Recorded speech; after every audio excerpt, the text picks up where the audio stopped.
LeBron James and Rui Hachimura have been sidelined for several games due to injuries, and their absence has been a major challenge for the Lakers.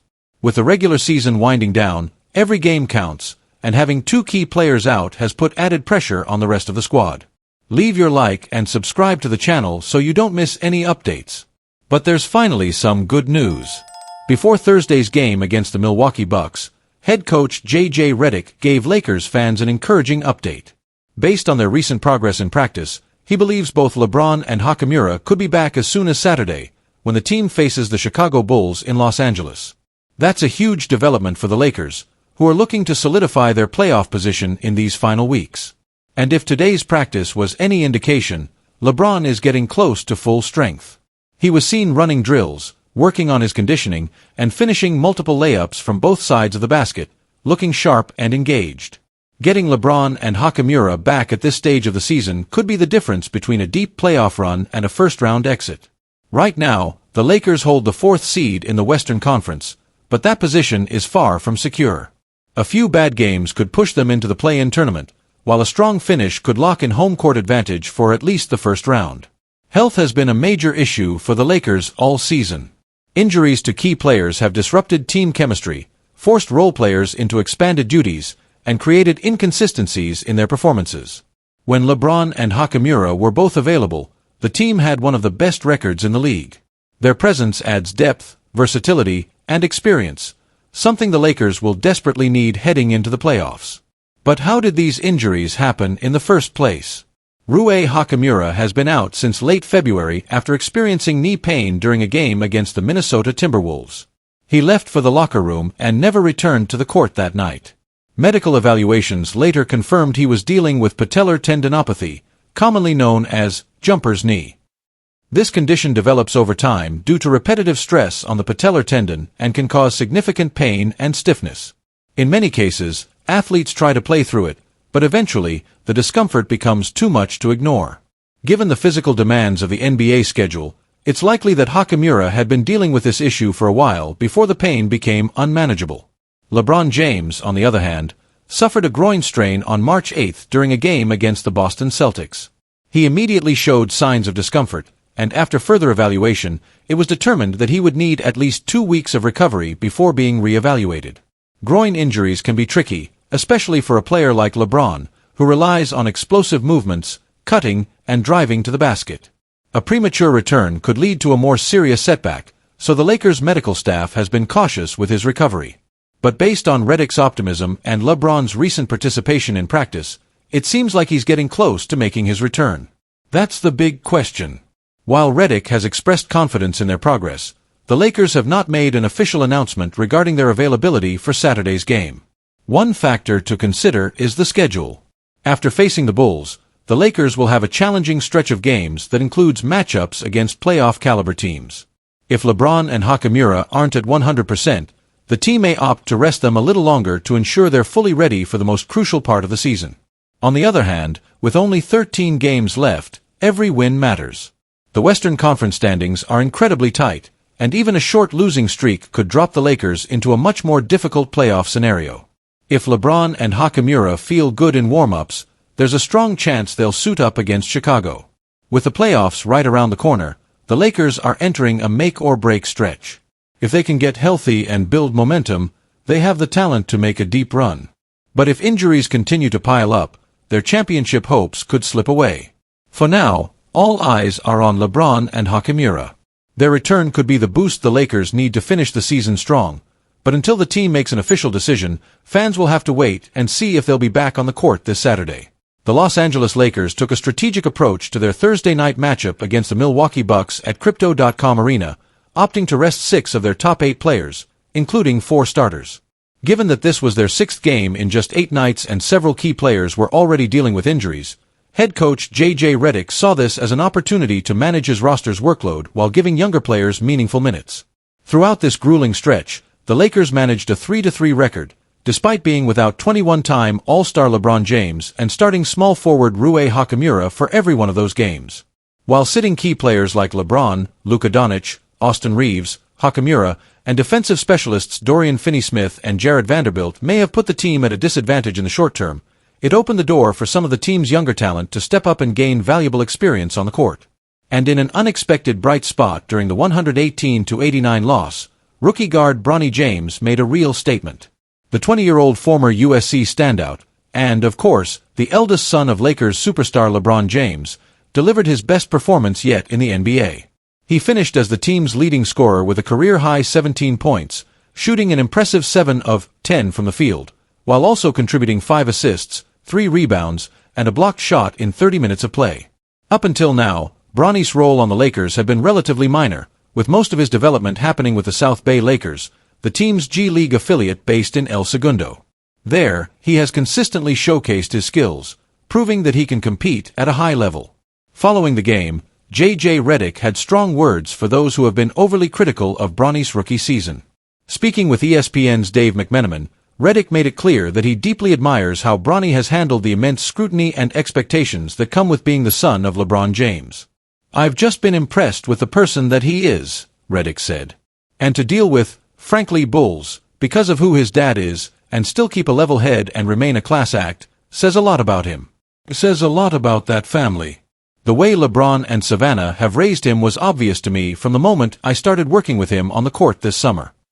Redick's comments highlight the kind of mental toughness and maturity Bronny has displayed despite facing relentless criticism from analysts and fans alike. Being the son of an NBA legend has placed him under an intense microscope, with many questioning whether he truly belongs in the league or if his opportunities are simply a result of nepotism. But Bronny's performance against the Bucks was a clear sign that he is carving out his own path, proving that he is more than just LeBron's son. He's a promising young player in his own right.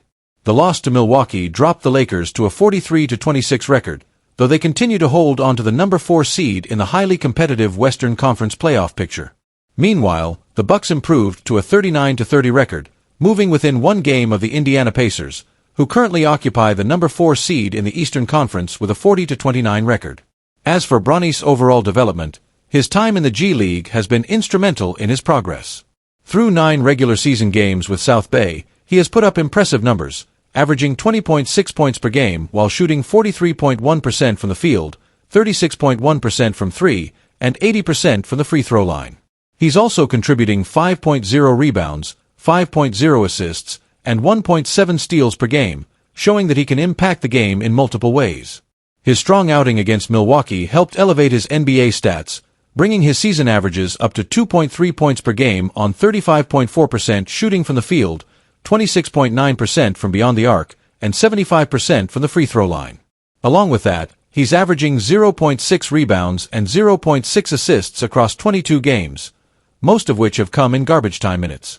Despite his limited role so far, Bronny continues to show glimpses of the potential that made him a sought-after prospect. While he may not see significant rotation minutes this season, especially with the Lakers focused on making a deep playoff push, having the trust of his head coach is a major factor in his growth. Looking ahead, the Lakers' focus remains on finishing the regular season strong and securing home court advantage in the playoffs. With just a few weeks left in the season, every game is crucial, and the team is hoping to get back to full strength as soon as possible. LeBron James and Rui Hachimura's return will be key in determining how far this Lakers squad can go in the postseason. For Bronny James, this season has been all about development, learning from the veterans around him, and taking advantage of every opportunity that comes his way. If he continues to show improvement and confidence on the court, his role within the team could expand sooner rather than later. The Los Angeles Lakers have been at the center of speculation regarding their need for a true center after the trade deadline. With the team looking to strengthen its front court depth for the remainder of the season, several names have been floated in discussions. Naturally, one of the first to emerge was Dwight Howard, a 3-time Lakers player and a former key contributor to the franchise. However, despite the rumors linking him to a potential return, Howard has made it clear that such a move is not in the cards. Not only has he not received any calls from the organization, but he also stated that he wouldn't accept an offer even if it came.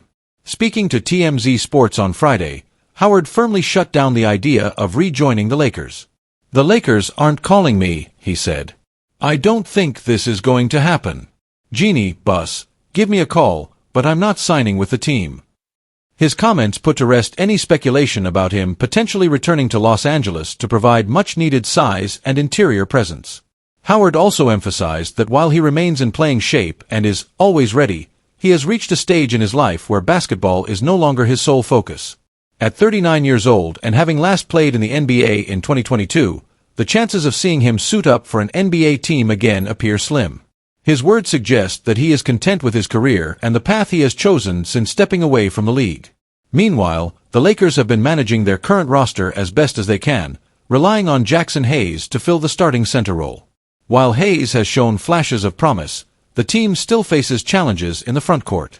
The presence of superstars like Luka Doncic and LeBron James has helped take some of the pressure off, making life easier for a player like Hayes, who is still developing his game. However, with Maxi Kleber sidelined due to injury and the Lakers struggling to get consistent production from their bench, the need for additional depth remains an issue as the postseason approaches. Howard's history with the Lakers is one of ups and downs. His first stint with the team came during the 2012-13 season, when he was acquired in a blockbuster trade to be a dominant force alongside Kobe Bryant, Pau Gasol, and Steve Nash. While he was named an All-Star that year, the season ultimately ended in disappointment, as injuries and chemistry issues plagued the so-called super team. After just 1 year in Los Angeles, Howard opted to leave in free agency, signing with the Houston Rockets and leaving a sour taste in the mouths of Lakers fans. Years later, in 2019, he made a surprising return to the team under much different circumstances.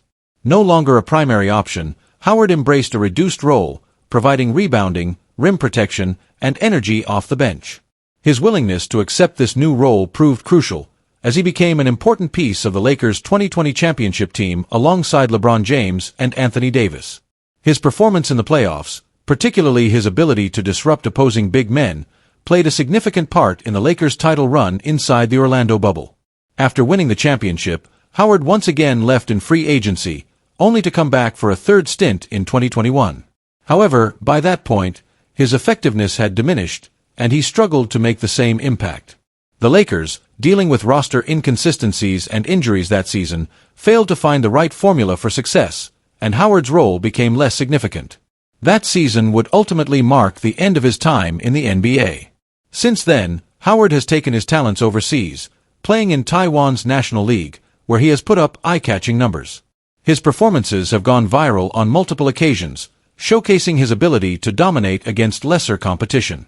While it has been entertaining to watch him put up absurd stat lines, it has also reinforced the notion that his NBA days are likely behind him. It's also worth noting that the Lakers recently pulled the plug on a trade for Mark Williams, who was expected to step in as their new starting center. According to reports, Williams failed his physical, preventing the deal from being finalized. While this was a setback for the Lakers, sources suggest that the team remains interested in acquiring him and could revisit the move in the offseason. For now, the Lakers will have to make do with their current roster and hope that their frontcourt situation holds up through the remainder of the season. While fans may have entertained the idea of a Dwight Howard reunion, the reality is that the Lakers are looking toward the future, and Howard is firmly a part of their past.